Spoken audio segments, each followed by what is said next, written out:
I've been trying really hard to get better at composing, and I've been thinking a lot about what I'm doing and what I like and what I don't, what I want to do that I can't, and spent a lot of time this summer touring with Bentley, and we'll drive a lot, or we'll be in noisy spaces, and there aren't that many things that I can really get done while I'm on the road right now.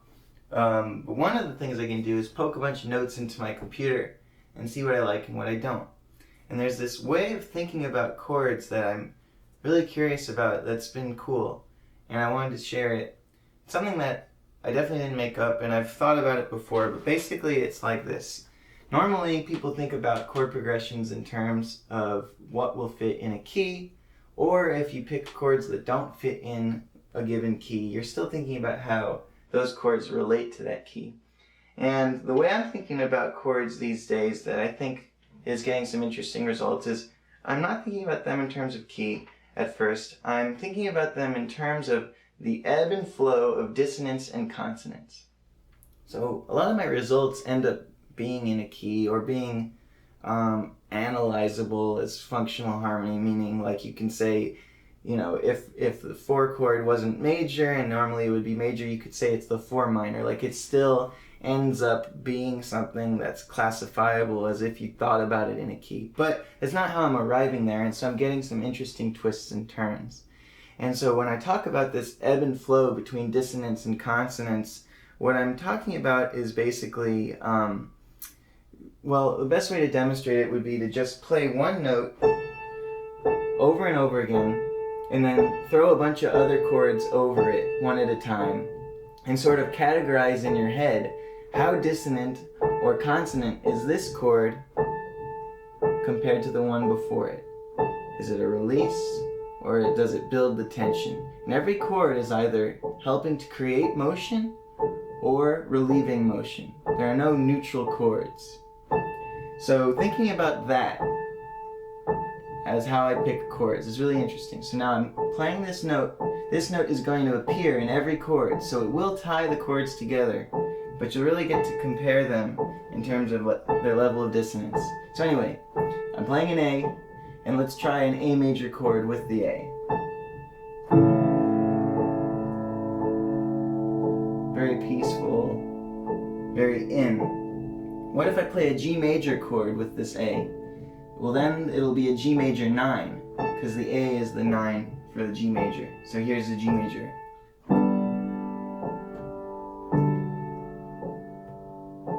Now compared to the A major, it's slightly more tense, but it's still very serene.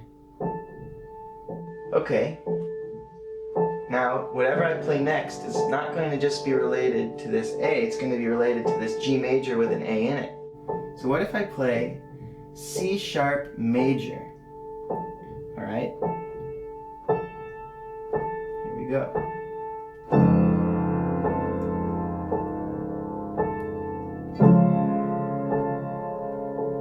Now what that is it's a C sharp major with like a flat 13 in it. Or you could say it's a C sharp major augmented, but since the 5th is still in it, I wouldn't really call it a sharp 5 because it's still got the 5 in it. So it's like adding the flat 13, the flat 6. So I'll play that again.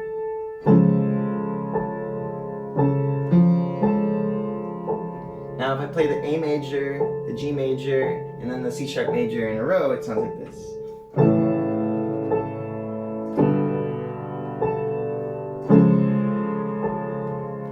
Now, I've definitely been building to a tense point. Let's see if we can get even more tense. I'll use some kind of a minor chord. What if I do just E minor?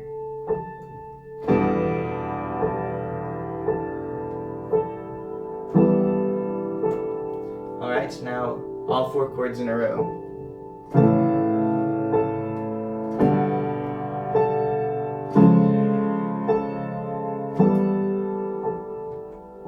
Now, to me, that E minor was a little relief from the tension. So let's actually get some more tension going. I'm going to try something that I don't know what's going to happen, but I'm going to play let's do a C diminished. Very odd choice.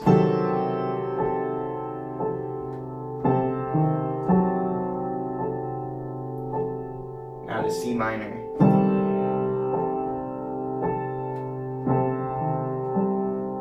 I prefer the C diminished. Alright, so here's the progression again. First we had A, G, C sharp major, A minor, and then G diminished. What if I do B major?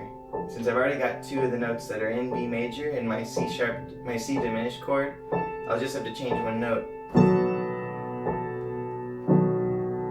And that makes it a B7 because the A is the flat 7 for a B chord. So that's a pretty nice resolution. We had the C diminished, and then the B major.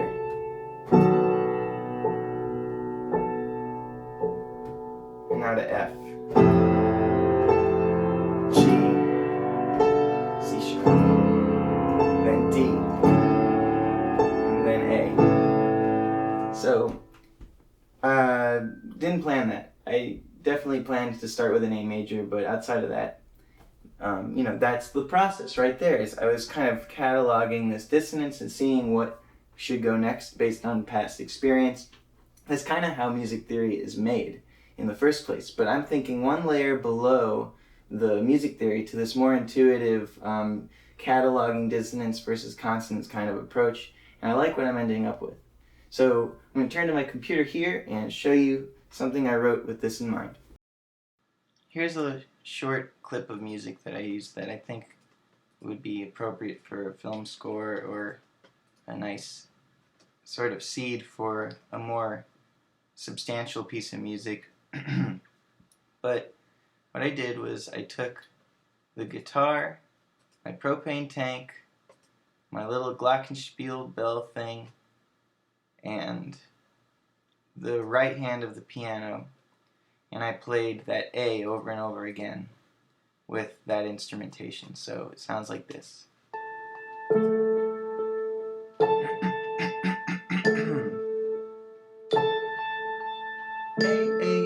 A. Lots of A's. And then I just wrote a chord progression using the method I just described, and I played it on the piano.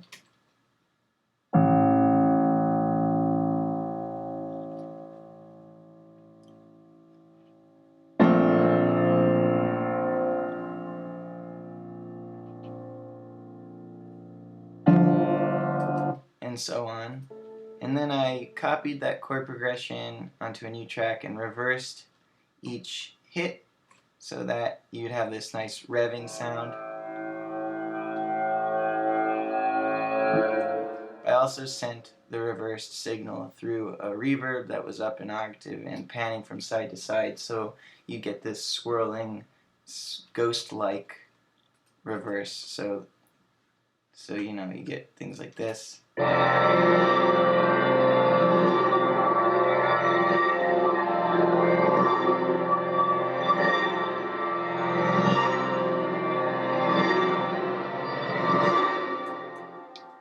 Alright, and the saxophone does some of the typical drony stuff.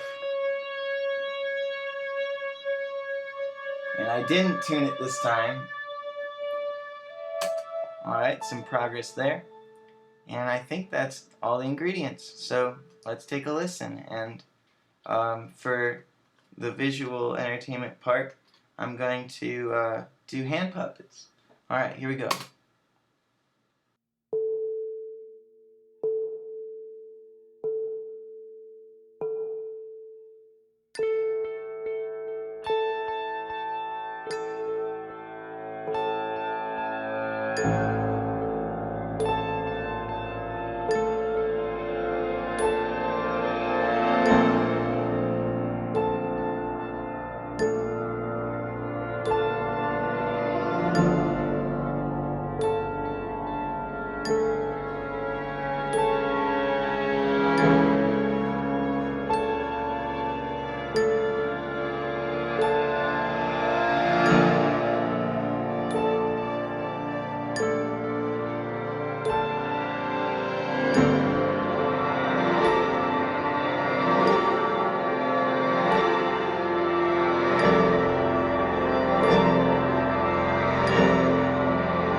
Now you know.